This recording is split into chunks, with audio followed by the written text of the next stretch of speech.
말씀 전하도록 하겠습니다. 하나님의 가장 완벽한 선물 은혜라고 하는 책이 있습니다. 맥스 루케이도 목사님의 책인데요. 그 책의 앞부분에 이런 이야기가 있습니다. 맥스 루케이도 목사님이 부정맥이 있는 심장병을 갖고 있어서 심장 수술을 하게 되었습니다. 그 안에 심장 박동을 잘하기 위해서 그 세포를 불로 지지고 거기에 심장 박동기를, 전기 박동기를 다는 것입니다. 그런데 의사가 농담을 수술 전에 이렇게 이야기합니다. 목사님, 수술 전에 이제 마지막으로 하실 말씀을 해보십시오. 마치 죽을 것처럼. 하지만 이게 미국식의 농담입니다. 그랬더니 맥스 루케이도 목사님이 이렇게 얘기하십니다. 선생님, 제 심장을 불로 지질 거죠? 예, 불로 지져야만 거기에 전기 심장 박동기를 달 수 있습니다.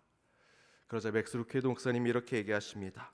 그럼 선생님, 제 마음에 욕심과 이기심, 교만과 죄책감도 불로 지져주세요. 그러자 그 의사가 이렇게 얘기합니다. 웃으면서 그거는 제 능력의 밖의 일입니다. 이런 예화를 들면서 맥스 루케이도 목사님은 이런 메시지를 줍니다. 하지만 하나님은 할 수 있습니다. 하나님이 전문적으로 하시는 일이 바로 우리의 마음을 변화시키는 일이기 때문입니다.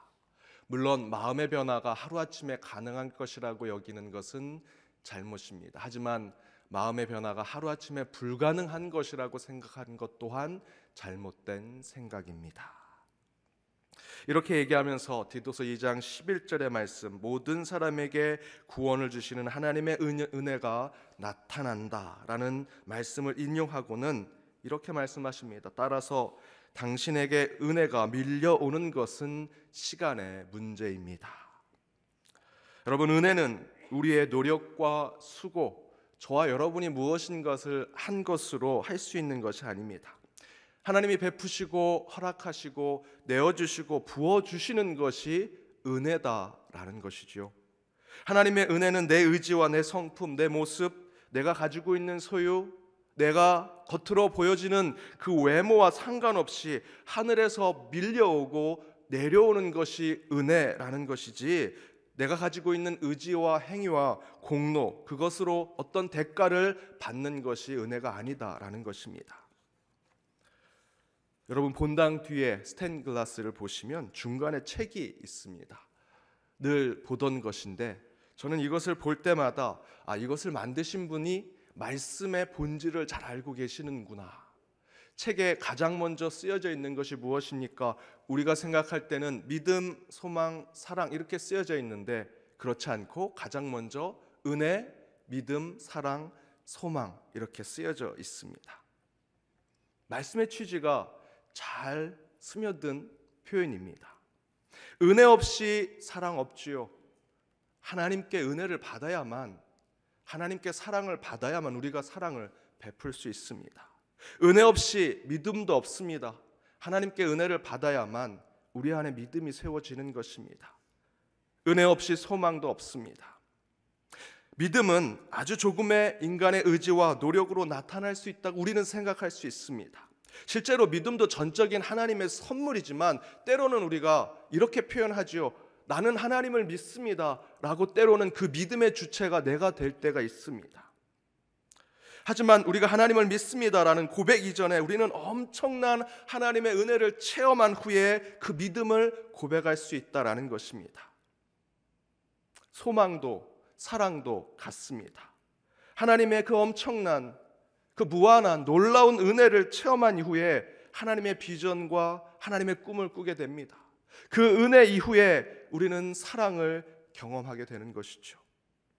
오늘 본문 9절에서도 여러 가지 다른 교훈에 끌리지 말라, 마음은 은혜로서 굳게함이 아름답다라고 표현하고 있습니다.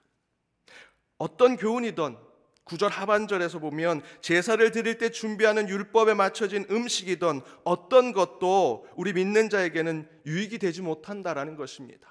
여기서 교훈은 율법을 이야기합니다. 음식은 율법을 이야기합니다. 그런 것으로 우리가 아름답게 될 수 있는 것이 아니다라는 것이죠. 그러면서 우리에게 참된 은혜를 주신 예수 그리스도께서 우리에게 속죄함, 대속의 은혜를 주시기 위해 예수님께서 무엇을 하셨는지 이 히브리서 기자는 12절에서 이렇게 증거합니다. 우리 12절 말씀을 함께 읽겠습니다. 그러므로 예수도 자기 피로써 백성을 거룩하게 하려고 성문 밖에서 고난을 받으셨느니라. 우리를 거룩하게 하시려고 죄인된 저와 여러분을 대속하시고 순결한 하나님의 자녀로 만드시기 위해서, 그렇게 우리에게 은혜를 주시려고 주님께서 성문 밖에서 고난을 받으셨다라고 증거하고 있습니다. 그렇다면 우리는 그러한 은혜 받은 자로서 이제 하나님의 은혜에 보답하는 삶을 사는 것이 온전한 그리스도인의 삶 아니겠습니까? 어느 날 제 아내가 심하게 아팠습니다. 알아 누웠습니다. 그런데 교회 일로 제가 간호를 할 수 없었습니다. 그래서 교회를 빨리 마치고 제가 집으로 갔는데 제 아내도 자고 있고 제 딸도 자고 있었습니다. 그런데 제 아내 머리에 인형 손수건이 물에 적셔져서 머리에 올려져 있는 겁니다. 그리고 인형들이 덮는 이불이 제 아내에게 덮여져 있고 제 딸이 그 옆에 쪽잠을 자고 있습니다. 그 모습을 보면서 제 딸이 엄마한테 받았던 그 사랑과 은혜를 그대로 표현하고 있구나. 본인이 아팠을 때 엄마가 물수건을 머리에 얹어주고 이불을 덮어줬던 것을 기억하고 본인도 엄마가 아프니까 똑같이 본인의 생각 기준으로 인형의 물수건으로 인형의 이불을 엄마한테 덮어주고 그 옆에서 엄마가 자기 옆에서 쪽잠을 자는 것을 기억하고 본인도 그곳에서 쪽잠을 자는 그 모습을 보는데 제게는 큰 은혜가 되었습니다. 이런 어린아이도 자기가 받은 그 사랑과 은혜를 이렇게 보답하려고 하는데, 나는 하나님의 자녀로서 하나님께 그런 큰 은혜를 받았는데 그런 모습이 내게 있는가 되돌아보게 되었습니다. 여러분, 은혜와 차용의 다른 점을 아십니까? 차용, 돈을 빌린 것은 반드시 의무적으로 갚아야 합니다. 법에 따라서 갚기가 싫어도 반드시 갚아야 하는 것이 차용입니다. 그러나 은혜를 받은 사람이 은혜를 베푼 사람에게 마음에서 우러나온 것에 보답으로 하는 것입니다. 마음의 빛을 갚듯 정말 마음 중심에서 나오는 보답으로 은혜를 갚으려고 하는 것이 우리 신앙에서의 은혜다라는 것입니다. 제 딸이 엄마에게 받았던 그 사랑과 은혜를 어떤 금전적인 보상을 바라서 그렇게 은혜를 갚으려고 했겠습니까? 아니죠. 자기가 아팠을 때 받았던 그 사랑, 그 은혜를 그대로 표현하고자 그 마음에서 우러나온 대로 그 은혜를 보답하고 있는 것입니다. 그것이 저와 여러분이 하나님으로부터 받은 은혜의 표현이, 신앙이 되어야 한다라는 것입니다. 그래서 히브리서 기자도 주님께 받은 그 은혜를 우리도 그대로 보답하자라고 이야기합니다. 13절의 말씀입니다. 함께 읽겠습니다. 그런즉 우리도 그의 치욕을 짊어지고 영문 밖으로 그에게 나아가자. 우리를 거룩하게 만들어 주시기 위해서 순결하신 우리 주님께서 그 치욕의 땅으로 내려오셨다면 이제 그 주님의 은혜를 받은 우리도 그래야 한다라는 것입니다. 16절에서는 무엇이라 증거합니까? 오직 선을 행함과 서로 나눠주기를 잊지 말라. 하나님은 이 같은 제사를 기뻐하시느니라. 내가 하나님께 한없는 도저히 주체할 수 없는 은혜를 받았다면 우리도 누군가에게 그 은혜를 베풀어야 한다라는 것입니다. 오직 선함으로 나눠주기를 기뻐하는 마음으로 은혜를 베푸는 주님의 자녀가 될 때 우리의 삶이 하나님이 기뻐하시는 제사, 우리의 삶 자체가 하나님을 향하는 예배가 될 것이라 히브리서 기자는 우리에게 말씀해주고 있습니다. 그런데 바로 오늘 본문에서 우리는 영문 밖으로 나가야 한다라고 말씀하고 있습니다. 저는 이 본문을 들고, 여러분 기억하십니까? 이 본문이 무슨 본문입니까? 저희 교회 2019년도 교회 비전에 대한 본문입니다. 그때 우리 교회를 향한 비전을 묵상하고 기도할 때 이 말씀을 듣고 영문 밖은 세상, 교회 밖이라고 묵상을 했습니다. 그런데 3개월이 지난 이후에 다시 새벽 제단을 통해서 이 말씀을 전하려고 하는 입장에서 다시 한번 이 말씀을 묵상하니 이 영문 밖이 굳이 교회 밖 세상이 될 필요가 없겠구나 하는 마음으로 하나님이 다른 묵상을 제게 주셨습니다. 새롭게 주신 하나님의 음성은 우리 교회 안에 있는 영문 밖과 같은 곳이 어디인가 생각하게 하셨습니다. 먼저는 우리 교회 환우들, 암과 사투를 벌이는 암투병을 하는 우리 성도님들, 여러 가지 지병으로 고통받고 계신 우리 성도님들이 영문 밖에 아닌가 생각해 보았습니다. 상한 심령으로 영적으로 방황하는 성도님들, 그리고 너무도 재밌고 달콤한 세상 문화가 너무나 많은데 그거 다 등지고 부모 쫓아서, 아니 말씀 쫓아서 기도하기 위해서, 하나님 만나기 위해서 교회 나와 주님의 말씀에 기뻐하는 너무도 소중한 우리 교회 교육부 자녀들, 내가 하나님의 은혜를 갚아야 할 영문 밖에 있는 자들이 우리 교회 안에 있다면 누구일까 생각해 보았더니 그들이 아닌가 생각하게 되었습니다. 그래서 저는 가능한 아픈 성도님들 이야기를 들으면 찾아가고자 노력하되 먼저 우리 부목사님들이 그분들을 케어하고 기도하게 합니다. 저는 보고를 받는다면 찾아가지 못할 때는 전화로 꼭 안부를 드리고자 합니다.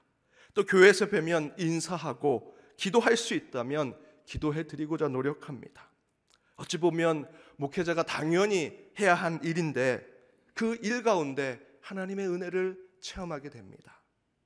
또한 말씀이 필요한 곳에 저는 가능한 마다하지 않고 말씀을 들고 가려고 노력합니다. 말씀을 준비하는 것은 참으로 힘듭니다. 그래서 때로 설교를 전하고 저는 담 밑에 내려가면 늘 회개 기도하고 또 한편으로는 원망의 기도를 합니다.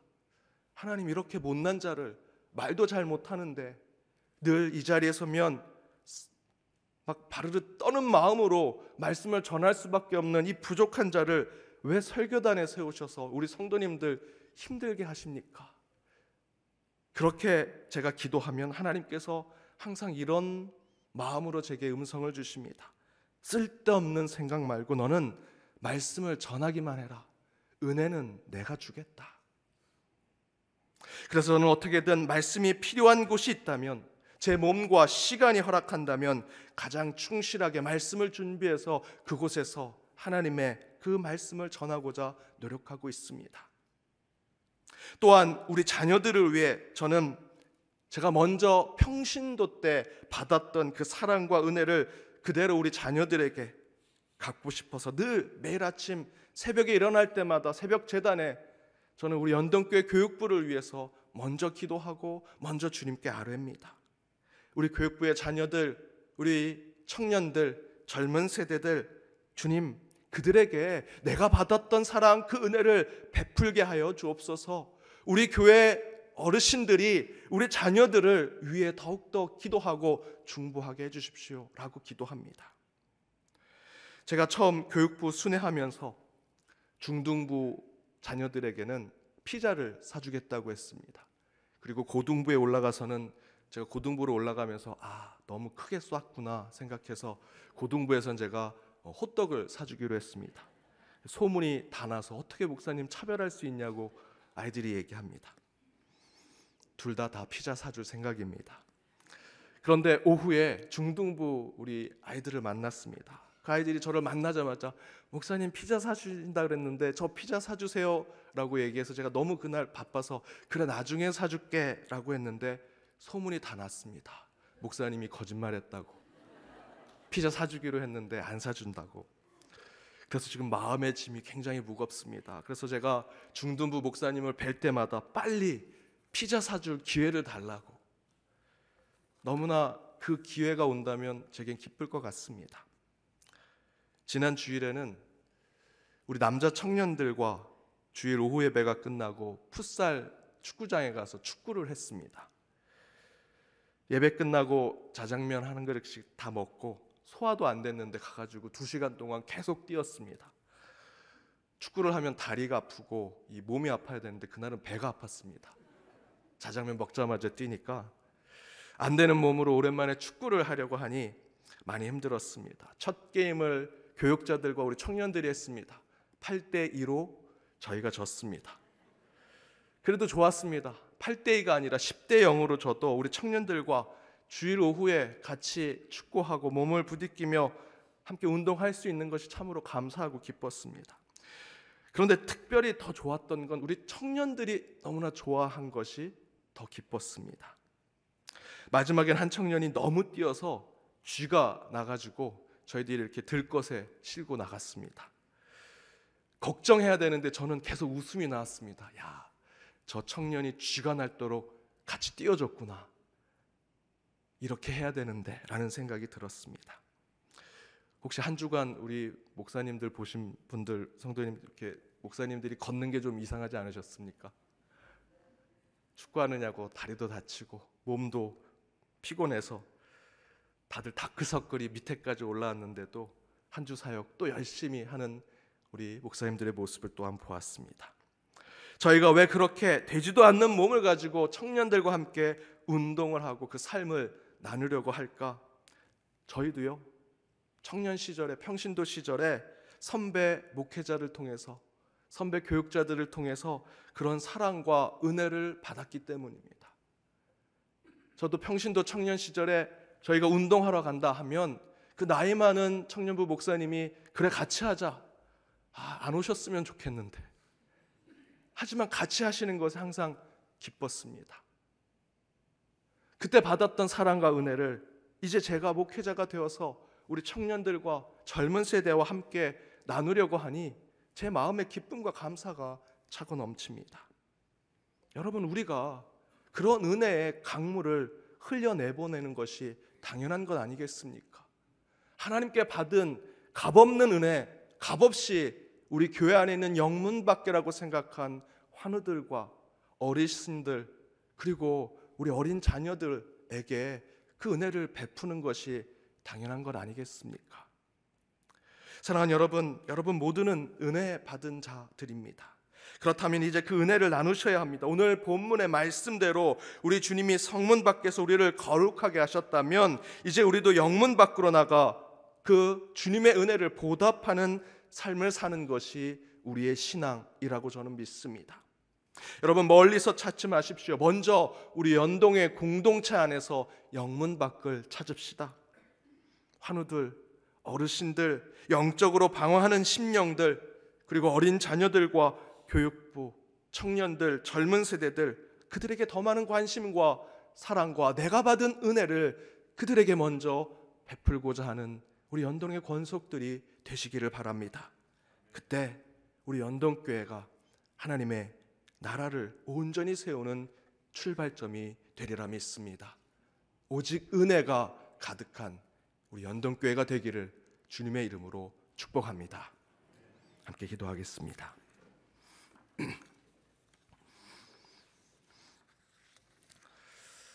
은혜가 풍성하신 하나님 감사합니다. 은혜가 아니면 살아갈 수 없고 은혜가 아니면 저희들 이곳까지 올 수 없음을 고백합니다. 주님께서 저희를 온전케 하시기 위해서 성문 밖에서 고난을 당하셨습니다. 이제 그 주님의 모습, 저에게 베푸신 사랑과 은혜, 구원의 모습이 우리의 삶 가운데 드러나 이제 우리가 영문 밖에 나가 주님의 은혜를 보답하는 삶을 살아가게 하여 주옵소서.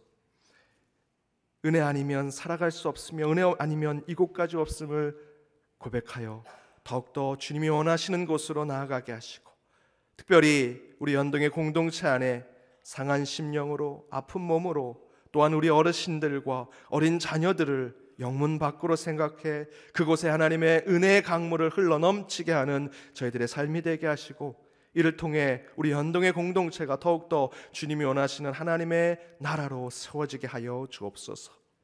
은혜 아니면 아무것도 할 수 없습니다.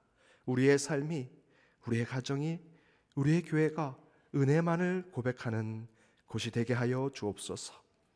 이 모든 간구 예수님의 이름으로 기도드립니다. 아멘.